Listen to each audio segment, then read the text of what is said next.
I am one of the few people who over the years has defended the Epic Game Store and has advocated for its existence, talking about how it's such a great thing for PC gaming, it's so great for these indie developers. I even went as far as to buy the PC version of Cyberpunk 2077 back when it came out in 2020 on the Epic Game Store. I bought the Epic Game Store version and I posted my receipt on Twitter just to rile people up and get a reaction out of people, because I'm like one of the few people that actually doesn't mind the Epic Game Store. So yeah, I bought Cyberpunk on the Epic Game Store just to piss people off. And I did the same thing for the Outer Worlds too. Back then though, that game was an Epic Games exclusive, so it kind of made sense.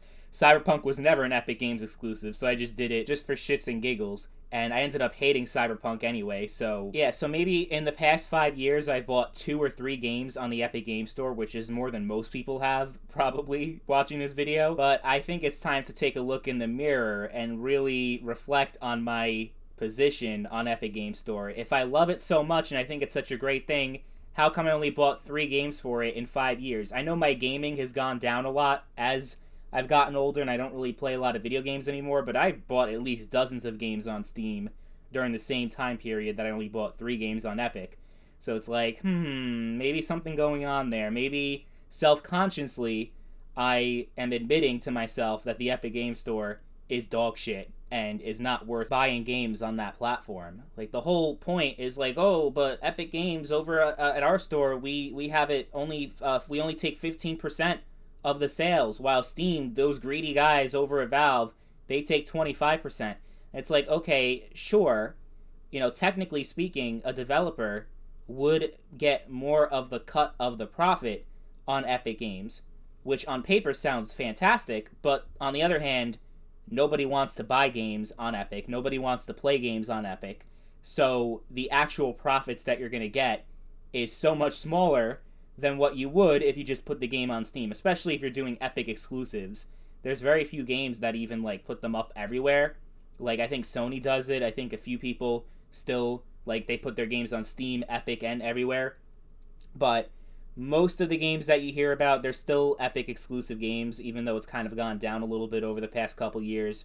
I remember Borderlands 3 was one of the big ones, and what was it, Metro Exodus. There were a lot of them, but eventually they made their way over to Steam because Epic Games is not sustainable. Like, you're not going to make a fraction of the money that you would if you just put it on Steam. Steam is just, it's the ultimate online gaming platform. You couldn't ask for anything better than Steam. You have free online, which obviously Epic has too, but I'm saying you have free online, you have an actual online infrastructure, you have actual features that you can use, like messaging your friends, which you still can't do on Epic, which, to be honest, it's not like I would want to message my friends on Epic, because all my Epic friends are just Fortnite people that added me. I don't even know, like, I get, like, so many Epic Game Store friend requests every single day from people, and I don't even know who the fuck they are, whatever, so it's like, okay, but then you have the reviews. You don't have reviews on Epic. They do have achievements. It took them a long time to add them. It also took them a long time to add having multiple items on your shopping cart, probably because they figured no one's going to buy more than one game at once on Epic Games. So, like, we don't need to build out this feature. It took them, like, at least a year or two to finally add a shopping cart and, like, actually being able to buy 2, 3, 4 games at once. So it's like, this is obviously not very well thought out. It's just a money-grabbing scheme. That's all the Epic Game Store is. It serves no functional utility other than to take money from Valve and to basically, you know, make more money for Epic Games than they already are with Fortnite. And it's not necessarily that I'm against the idea of competition, which I always said when I made those pro Epic Games videos. Competition is always a good thing, no matter what industry we're talking about. But I think what I didn't realize is that artificial competition that is not organically formed by consumer demands, but rather by corporate greed, it really serves no difference than just having a straight-up monopoly. It'd be one thing if Valve was completely off the rails and did all these shady things, but they don't, because they're smart. They don't want to lose their position as the number one storefront on PC. They're making so much money right now, there's no reason to rock the boat, you know, and do some things that'll piss people off. I haven't really heard of too many Valve controversies over the years.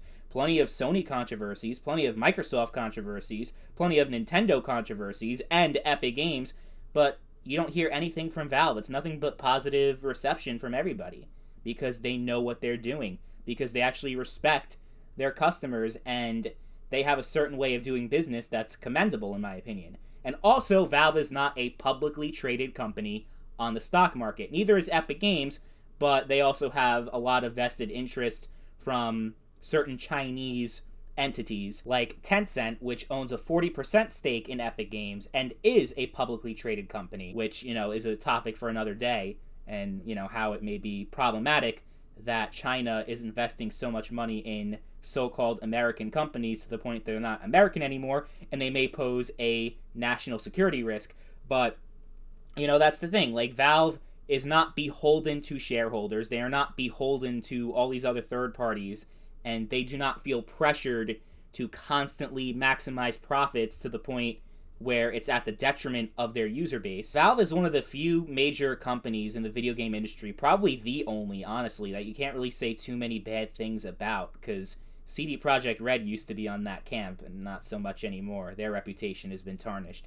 Valve, they're like the one seemingly benevolent force in video games that, it's like, why would I want to leave that for another platform that just doesn't have anything to offer? If I'm a developer and Epic Games offers me a bunch of cash, let's say I need the money to develop my game, and they give me that money, say, oh, you have to make this game Epic exclusive.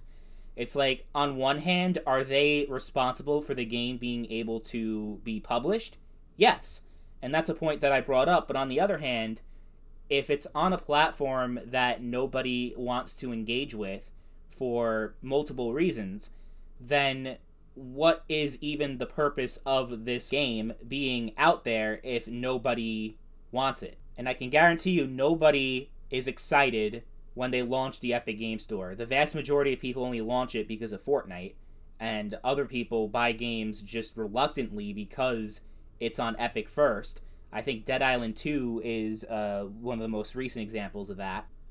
And I think it really emphasizes it even more, just the uselessness of Epic Games, when you had so many companies for so long that had their own launchers just to avoid Steam and to try to get all the profits of the game. You had Origin, you had Battle.net, Uplay, and Bethesda even had their own launcher. But eventually they all went back to Steam. And I think Ubisoft is still doing their bullshit like they're with Epic Games. But Origin was like the first one to do it. EA was the first one to go their own way and have their own launcher. Well, Battle.net existed way before Steam did, so maybe they don't count. But, I mean, with Battle.net, though, you have all the Activision games and the Blizzard games coming to Steam. You have all the EA games coming to Steam, all the Microsoft games coming to Steam. It's just like, what's the point of Epic existing at all? Like, I know that these other companies are a little bit different because they're first-party publishers that are just publishing their own games, while Epic is publishing other people's games, but it's still, like, just a complete waste. I wouldn't be feeling this way if, let's say, Discord went and tried to compete with Steam, because people are using Discord already, and people love Discord, and it's pretty much the main way of communication, not just for gaming, but just in general. It's like, it's grown so much over the years, and it's overtaken Steam in terms of, how many people use it. So if Discord went ahead and said that we are forming our own store, they actually did it before, actually. They did it in, like, right after Epic Games did in, let's say, late 2018, early 2019. And they said, yeah, we just launched a Discord store, and we're selling all these games, and we're going to compete with Steam and Epic Games, and we're going to take even less money than Epic. We're only going to take, Epic takes 15%, we're only taking 12%, which is like, wow. So that sounded cool, and it sounded like it had potential, and then just a few months later, they abandoned it. So it's like, they didn't really give it a chance to organically grow, and they killed it long before it even had a chance to thrive and succeed. While 5 years later, the Epic Game Store is still going on, and they're still operating at a loss, which begs the question, how much longer does the Epic Game Store have? Are they going to shut down at some point? Maybe 1 year, 2 year, 3 years? I don't think Tim Sweeney's going to give up that easily. He's invested so much into this little pet project of his. I don't think he's just going to shut it down now. I think he's just going to keep going until the wheels fall off, basically. He's going to do whatever he can to cut costs for the company. He's going to shut down servers for 20-year-old games. Unreal Tournament, he shut down every single Unreal Tournament game. You know, literally the game franchise that made him a millionaire and made him successful in the first place. And if it weren't for Unreal Tournament, Tim Sweeney wouldn't be anything right now. He's a billionaire now. So I just think it's like so disrespectful to not only your previous work, but also to the fans, to the community, to the developers that got you to where you are right now. You're just saying fuck you and destroying it all just to save a couple of bucks. Like, you guys are worth billions of dollars, and I can't imagine keeping the servers online for Unreal Tournament costs more than like a couple of $1,000s, which, you know, they probably make in sales anyway for these old games. There's no reason for this. It's like, yeah, the free game giveaways are nice. Yeah, some of the things that they do is nice. But at the end of the day, I don't think this whole thing is sustainable in the long term if people don't believe in it, you know? I want to play all my games on Steam because there's actually a community there. There's actually, like, I have friends over there, and I like seeing all my friends. Like, if I look to buy a game, I like seeing everybody on my friends list, seeing how many hours they put into the game, seeing their reviews for the game, and just all of that, like, just having a community aspect of it that you never had and never will have with Epic. When you buy a game that is on Epic Game Store, it feels automatically like you are buying the inferior version of it because of all the community aspects of having the game on Steam that you won't have because you bought it on Epic. The community aspect of purchasing a game on a certain platform, it does not exist at all on Epic. But you could have with Discord. I think they're the only company out there that actually has a viable chance of competing with Steam. But again, it's not necessarily a thing that people are looking for. Like, the average consumer is not looking for an alternative to Steam because Steam is not doing anything to make them seek an alternative. And even if the developers are fans of the Epic Game Store, which it seems like a lot of them are, what the developers and what the publishers want is irrelevant when we're talking about a platform where you buy games. And who buys games? The consumer. They're just propping themselves up, trying to stay afloat, and they're not a viable competition. It reminds me of TNA Wrestling, if anyone's a wrestling fan and remembers TNA. And TNA does not stand for tits and ass. It stands for total nonstop action. For a few years, they actually had potential, and they were starting to become a more viable alternative. I'd say like 2007, 2008, they were a pretty good alternative to WWE. Then Hulk Hogan came in, Eric Bischoff came in. I'm not going to go on a whole wrestling rant, but this is relevant to this video because I think you can draw a parallel between Epic Games just artificially existing and TNA artificially existing as an alternative when nobody cares about it anymore. To this day, they still exist, but for so many years, I'd say like from 2010, 2011 until now, they're just there. They exist, and nobody cares.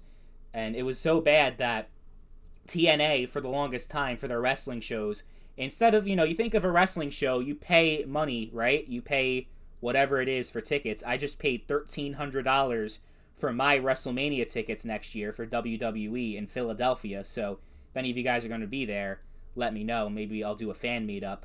But with TNA, they had the opposite approach where they either gave out comp tickets or in some cases they actually paid people to go to their shows. They paid you to go to their shows, and it just kind of reminds me of Epic Games basically paying people, whether it's through free games or other incentives or paying developers to put their games exclusively on Epic. And it's pathetic. That's the only way you can really describe it. Absolutely pathetic. So that's one of the takes that I have had, one of the spicy takes I've had over the years, being pro Epic Games, that I am definitely retracting. Not sure what I was thinking there. I never finished The Outer Worlds. I tried to get back into it recently, and the whole theme of the game is basically a message. It's like a social commentary on capitalist greed because of like all the greedy corporations that are exploiting resources and exploiting the workers in these remote planets.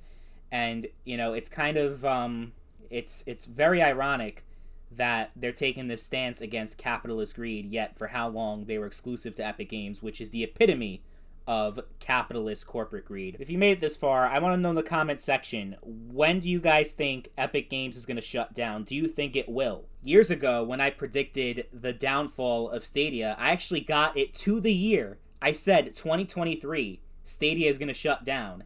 And I was absolutely correct. I predicted it like 2 years before it happened. And back when I made that video, everyone was disliking it and people were hating on me. These Stadia fans, which I didn't even know existed, but apparently they did. Obviously not too many of them if they only lasted like 3 years on the market. But I don't know. I can't give like a year prediction. Like by 2025, Epic Games is going to shut down. By 2030, Epic Games is going to shut down because I just don't know. Like it really should have shut down at least a couple years ago with all the money that they're bleeding. Hundreds of millions of dollars every year that they're just pissing away with this storefront. Something's got to give eventually. That is very obvious. Can they turn it around? Can they actually make Epic Games a good platform? I mean, anything is possible, but we're talking about Epic Games, so probably not. It sounds crazy, but even 30 years from now, I can't see Steam losing their spot as the top digital distribution platform on PC. It's just, they're like Coca-Cola now, you know? Like, they're too big to stop them, and everyone loves them. So good luck to anybody that wants to take them down and try to overtake them. It's not happening. Sorry.